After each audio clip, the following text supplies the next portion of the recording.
penelitian yang kita kerjakan sekarang ada kitin kitosan kan ya? Iya, saya itu tahu. kan Udah lama banget itu betul. saya dengar itu ya. Nah, kitin kitosan itu kan sama juga polimer gitu ya. Nah, kita coba potong kitosan tadi itu menjadi lebih pendek, menjadi oligonya.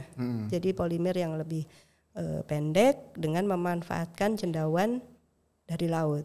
Kembali lagi ke pakai itu juga ya. Betul. Nah, nanti aplikasinya itu bisa lebih luas lah, salah satunya untuk di farmasi.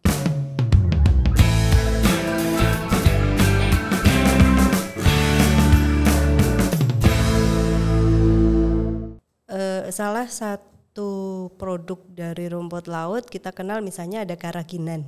Iya, nah, karaginan itu umumnya sebagai gelling agent di makanan atau di industri yang lain sih untuk pengental pengecel, ya. betul. Nah, sebetulnya kalau misalnya kita itu kan polimer ya, rantainya kan panjang, polimer, ya. betul. Kalau misalnya kita potong, jadi kita sebut misalnya oligosakarida gitu ya, dengan chemical karakteristiknya berbeda gitu ya, strukturnya kan berbeda. Misalnya dari panjang lebih pendek misalnya. Nah, itu tentu karakteristiknya juga berbeda. Nah, kalau dari beberapa literatur dikatakan aktivitas biologisnya juga berbeda gitu, bisa jadi kemudian nanti dikembangkan di farmasi atau di obat-obatan gitu. Itu contoh yang dari rumput laut. Kemudian penelitian yang kita kerjakan sekarang ada kitin kitosan kan ya? Iya, saya itu tahu. Kan udah lama banget itu betul. Saya dengar itu ya. Nah, kitin kitosan itu kan sama juga polimer gitu ya. Nah, kita coba potong kitosan tadi itu menjadi lebih pendek, menjadi oligonya. Jadi polimer yang lebih pendek dengan memanfaatkan cendawan dari laut. Kembali lagi ke pakai itu juga ya. Betul. Nah, nanti aplikasinya itu bisa lebih luas lah, salah satunya untuk di farmasi gitu. Sedang kita kaji. Banyak juga gitu. Ya. Mudah-mudahan apalagi nanti kita biodiversity-nya luar biasa. Banyak banget gitu kan. Ya. Itu baru mungkin sebagian kecil ya kali ya. Iya. Kalau nilai ekonominya berarti tinggi sekali dong Mbak, kalau misalkan kan biasa kalau ikan kita makan atau rumput laut biasa kita cuma makan doang, itu ternyata betul. Jadi farmasi, jadi obat, kan pasti nilai ekonominya. Betul. Nilai tambahnya jauh berbeda. Misalnya kalau taruhlah mahalnya rumput laut misalnya sekilo 20.000 gitu ya. Yeah. Kalau misalnya karaginan sudah beda lagi harganya. Apalagi kemudian nanti menjadi oligo yang manfaatnya lebih misalnya ke farmasi. Hal gitu kan. Ya, tentu nilai tambahnya lebih lagi. Dari oligo nanti industri butuh apa lagi untuk oligo nih, butuh untuk yang ini, campuran yang ini kan banyak sekali kan, pasti kan. Betul. Itu menggantikan kimia ya, material kimia sebenarnya bisa jadi. Iya, salah satunya. Untuk obat-obatan. Terus kira-kira perkembangan bioteknologi kelautan di kita sejauh apa Mbak, kalau dibanding misalkan Mbak Gusti kan pernah ke Jerman nih, gimana tuh perbandingannya? Apa kita tertinggalnya terlalu jauh banget atau gimana menurut Mbak Gusti? Sebetulnya mungkin kalau terkait advance bioteknya ya, mungkin secara umumnya sih sama sebetulnya ya. Yeah. Cuma memang boleh dibilang ya advance-nya dari sisi mungkin untuk misalnya lebih detailnya ya, karena kadang-kadang kan misalnya mekanisme secara biologisnya kadang-kadang kita tidak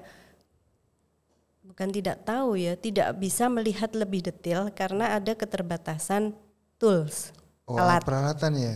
Alat ya, kadang-kadang kan ya kita baru bisa main di level ini gitu ya, karena memang alat yang tersedia baru segitu. Padahal sebetulnya kita pengen juga sih melihat lebih detail, karena kan kalau mekanisme biologi itu kan ada yang misalnya bisa diamati ketika misalnya nih menggunakan mikroskop dengan pembesaran sekian ribu kali gitu ya. Kan, yang misalnya ada kadang-kadang ya, tetapi misalnya aksesnya ya, misalnya harus antri lah, misalnya seperti itu. Nah paling seperti itu ya yang membedakan, sehingga misalnya kayak untuk publikasi ya, salah satunya ya kurang menariknya misalnya untuk publikasi internasional mungkin karena belum banyak support dari sisi tadi. Sebenarnya bioteknologi tapi butuh teknologi yang lebih advance juga ya sebenarnya ya dari sisi teknologi yang lain gitu kan, misalkan tadi mikroskop ataupun butuh peralatan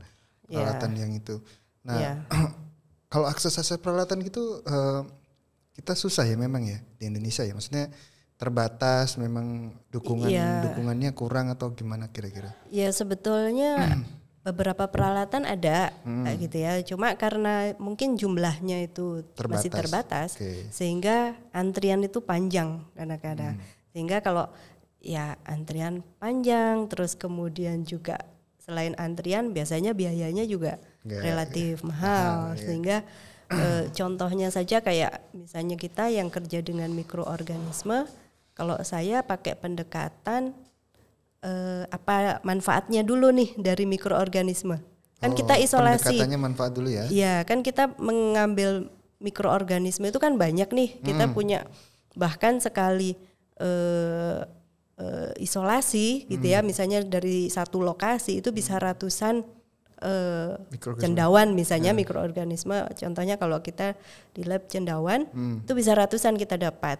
Nah kalau misalnya nih kita bicara biodiversity, salah satu ya kalau biodiversity kan jenisnya apa gitu kan? Saya kebayang saya. Ya sedangkan untuk identifikasi kalau untuk mikroorganisme tidak bisa morfologi, misalnya kayak tanaman kan morfologi gampang kita bedakan, tapi kalau cendawan misalnya sulit, sehingga salah satunya cara ya molekuler atau genetik lah ya, secara genetiknya. Nah itu rata-rata masih mahal, sehingga kalau misalnya kita pakai pendekatan biodiversity dulu yang harus identifikasi secara molekuler, itu tentu akan mahal karena sekarang ini rata-rata masih di atas 1 juta lah untuk satu spesies, satu sampel. Iya, sehingga kita menggunakan pendekatan manfaatnya dulu. Jadi kalau memang dia bagus nih misalnya sebagai penghasil antibiotik gitu ya, misalnya bagus, nah baru kemudian pokoknya kalau dia kira-kira benar-benar prospektif gitu ya, baru kemudian kita lari ke identifikasi ini jenisnya apa gitu. Nah, itu salah satu. Biar ini ya, karena saking banyaknya jadi pendekatannya bukan kalau mungkin di Jerman atau di Eropa mungkin sedikit ya. Jadi dia mudah saja alatnya banyak. Di betul. Kita saking banyaknya kita pendekatannya ke manfaat. Kira-kira bermanfaat nggak nih, baru kita teliti gitu kan. Betul. Padahal belum tentu juga yang lainnya ini juga nggak bermanfaat gitu kan. Betul. Ya paling tidak misalnya biodiversity ya kan bisa jadi misalnya ini ternyata spesies yang belum pernah dilaporkan. Misalnya kita menemukan spesies baru kan bisa juga ada peluang ke sana gitu. Cuma ya tadi ada keterbatasan